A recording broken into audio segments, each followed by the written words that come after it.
Halo gengs, balik lagi ke channel gue. Kemarin ada yang nanya di Instagram gue, Bang, gimana sih caranya? Atau Bang, tutor dong cara nanemnya dari komposisi tanahnya, pupuknya, dan segala macamnya. Ini gue akan spill sedikit ya rahasianya. Ini kebetulan juga gue ada 3 galon yang gue pakai buat media tanam cabai.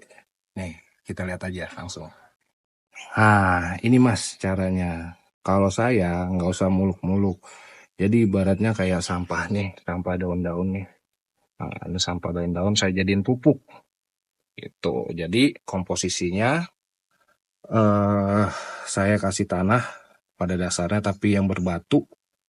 Terus daun-daun kering yang udah diendapin lah pakai air garam seperti ini. Terus tanah lagi, baru daun-daun kering tapi saya kasih kambing, jadi pupuk komposnya ada di sini. Tanah lagi, pupuk kompos, tanah lagi, baru ini mah ibaratnya buat atas aja. Jadi kan ini kan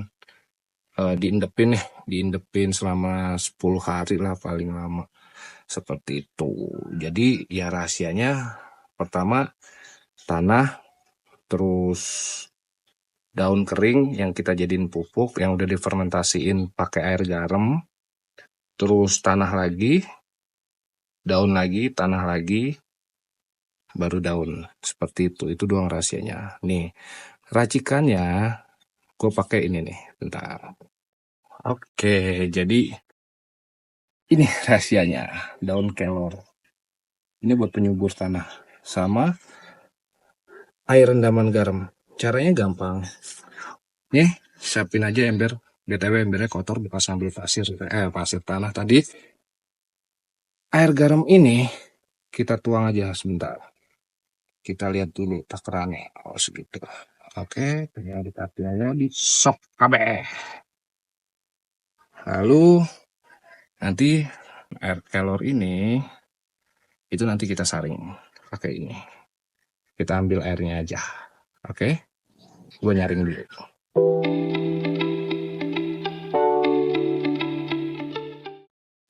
Tara, inilah air rendaman kelor yang sudah kita saring. Langsung aja kita masukin. Sok.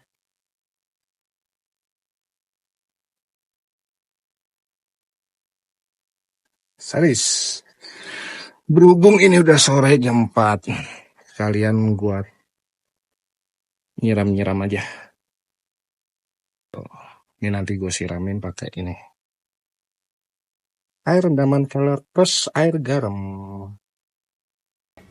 Sambil nunggu airnya penuh, kita semprotin pestisida alami kita dulu, guys. 1, 2, 3, 4, 6, 7, 8, 9, 10.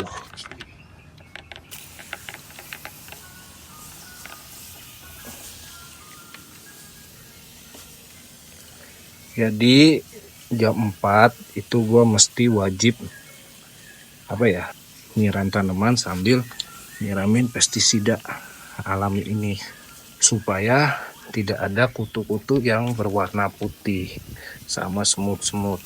Jadi itu bisa merusak tanaman, gengs.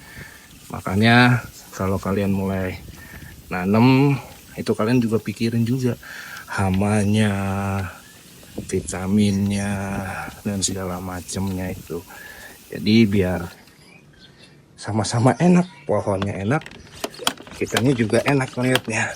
Seperti itu. Nih udah mentil lagi, walaupun masih kecil ini. Dulunya nih habis sebelum disemprotin pestisida alami. Ini habis ya. Nah, ini udah pada sedikit-sedikit ada bunganya. Ini ginilah keseharian sore hari, nyiram-nyiram setelah seharian fokus dengan rutinitas. Pulangnya ngeliat yang hijau-hijau ini kayaknya seger. Jadi tempat ini pun menurut saya itu tempat healing terbaik untuk di rumah. Seperti itu teman-teman. Jadi kita tinggal siram-siramin aja seperti ini supaya kutu-kutunya mati gitu. Oke, saya lanjutin dulu untuk ngasih pestisidanya.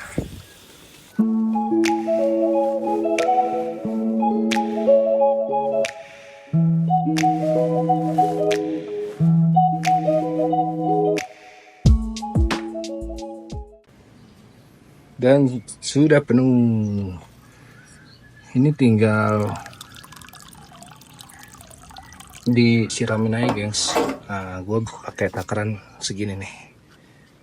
Ya bisa gelas aqua atau bisa apapun itu. Pokoknya dia yang kecil. Jadi gunanya untuk apa ya? Memberikan vitamin aja sih. Gak usah sering-sering disiram seperti itu.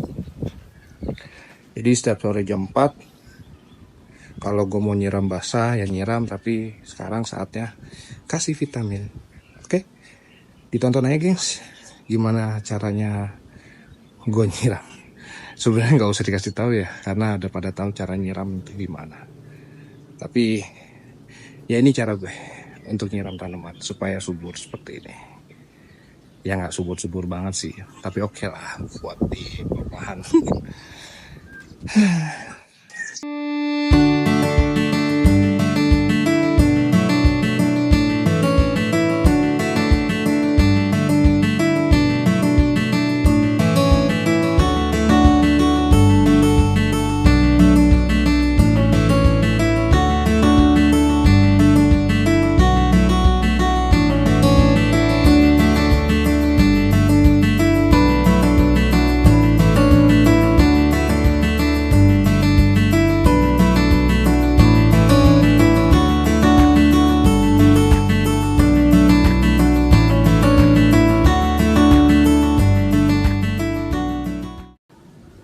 Oke, semua tanaman sudah disiram sampai ke calon tanaman baru, tempatnya udah disiram juga. Jadi biasanya kalau habis pemberian vitamin ini sama garam buat penyubur tanah itu nggak langsung disiram gengs. Jadi dibiarin dulu. Berhubung ini kan mataharinya sudah adem ya, itu juga nggak terpengaruh dengan banyaknya air. Nanti pagi baru kita siram pakai air. Ya debitnya agak sedikit banyak, kalau tadi kan ngirit, karena biar dia meresap dulu. Seperti itu gengs. Rokok dulu, capek. Jadi mas yang ada di Instagram, lupa namanya, sudah terjawab ya. Jadi simple kok, tinggal nyari daun lah. Kebetulan juga daun banyak di tetangga-tetangga sini, ada daun ketapang sama pohon pisang. Dicacah aja, dirajang, terus dijemur. Jangan lupa sebelum dijemur itu dicuci pakai air garam. Supaya apa? Supaya lebih lapuk gitu. Dan disimpan di bawah terik sinar matahari seperti itu. Jadi pupuk nabatinya ada, pupuk nabatinya ada, pupuk komposnya ada, seperti itu. Nah, gunanya garam itu buat penyubur tanah. Bang, kalau tanya, bang, garam itu kan bisa mengusir cacing. Memang, makanya kita kasihnya nggak banyak. Nah, nanti juga di footage sebelum video ini itu ada cuplikan berapa jumlah banyaknya garam yang dipakai seperti itu. Jadi tidak mengganggu ekosistem di bawah tanah seperti itu. Terus juga garam itu gunanya bagus untuk kalau di ini pH, menjaga pH, menyuburkan, menggemburkan dan segala macam. Dan bisa juga buat makanan-makanan mikroba, mikroba.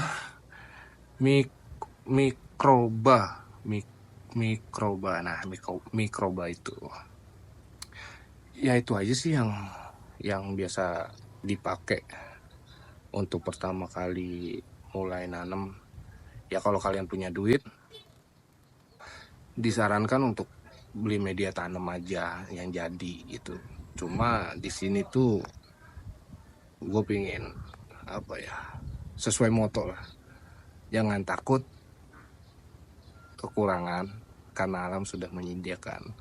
Cuma gimana kita aja effortnya, seperti itu.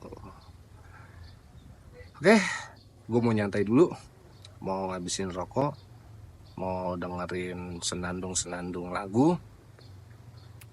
Segitu aja video kali ini. Terima kasih yang sudah menonton. Jangan lupa klik share, like, dan juga subscribe untuk bantu channel ini supaya lebih maju lagi.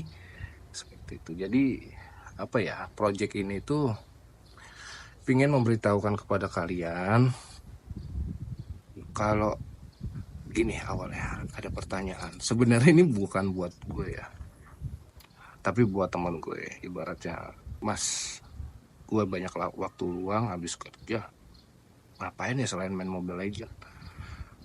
Padahal ini saran gue kasih buat teman gue ya. Rumah lu kan gede, di samping garasi mobil itu kan ada tanah kosong. Kenapa nggak lu tanam tanaman hijau buat ibaratnya kalau kita pulang kerja itu biar adem lihat yang hijau-hijau. Wah, ide bagus tuh. Tapi dia bikin kolam ikan. Katanya, mas, gue bikin kolam ikan aja. Ya udah terserah lu dah. Jadi konsep ini gue juga mikir kan di atas tuh. Gue ambil alih aja dah konsepnya kan gitu. Jadi untuk kalian para pekerja atau ibu rumah tangga atau mahasiswa gabut yang punya lahan, ya bisa dimanfaatin seperti ini gitu. Toh juga hasilnya lumayan, gengs. Nih, gue kasih lihat. Bentar. Tuh. Ini ada kali sekilo. Terus sebelahnya juga. Tuh. Tuh. Ibaratnya kalau dari satu pohon itu ada beberapa ratus gram. Kalian punya 10 pohon aja, udah sekilo. Ya kan? Bayangin kalau kalian punya segini banyak. Ada kali ratusan ini, belum bibit-bibitnya. Gitu. Jadi, proyek gabut yang menurut orang tidak berfaedah, tuan. Gitu. Oke, sekian dari gue. Gue Octavianus Pandu. Jangan lupa di subscribe ya, gengs. Gue pamit.